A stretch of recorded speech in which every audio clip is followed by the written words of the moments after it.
Ek begin vanoggend deur vir jou 'n foto te wys van 'n baie bekende Amerikaanse TV kookprogram wat baie jare terug geneem is. En die gedagte daar, ek wil iemand raak sien. Agter hierdie bekende chef-aanbieder is daar 5 mense wat op die vloer van die stel sit. Hulle is ingeprop, hulle is agter daardie kombuistoonbank. Hulle is weggesteek vir die kamera. Een van die 5 hou 'n tertbak gereed, want skielik gaan hierdie chef, hierdie aanbieder, hierdie tertbak nodig kry. Nou geen chef kon soos hierdie chef kook nie, minstens nie alleen nie. Nou as ons na ons Christelike ervaring kyk, dan sien ons hoe baie dit is soos hierdie chef se vertoning.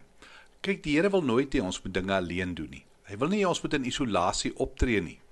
Soveel gebeur agter die skerms om ons te stut, ons te ondersteun, ons te help.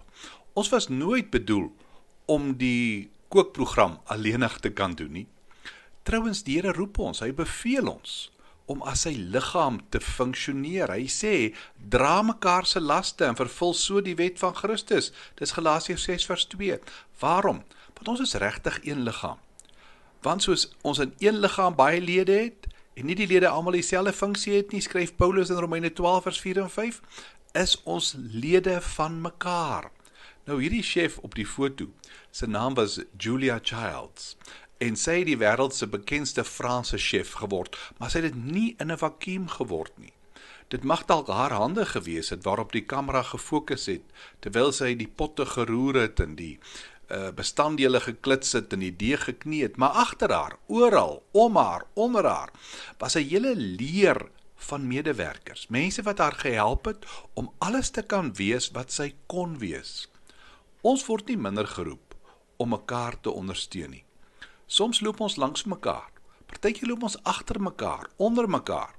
Onthou, die Bybel moedig ons aan in Filippense 2 vers 4, moenie iets doen uit selfsug of ydelheid nie, maar in nederigheid moet die een die ander belangriker ag as homself.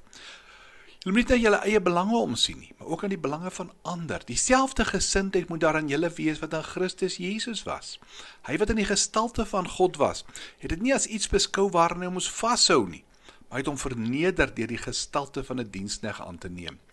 In ons Christelike lewe, terwyl die kameras van die lewe op jou fokus, miskien gaan jy vandag in sekere plekke moet optree. Moenie vergeet om rondom jou te kyk, om agter jou te kyk. Waarom?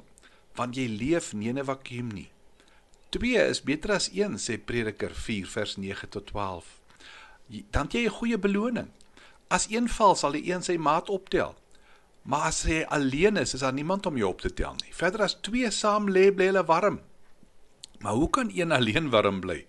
En dan sê Prediker, 'n 3-dubbele tou breek nie maklik nie. Mag die Here jou help om hierdie waarheid vandag te kan snap. Kom ons bid saam. Here, dankie dat ons nie alleen moet leef nie. Help ons om die regte mense ons te omring. In Jesus naam. Amen.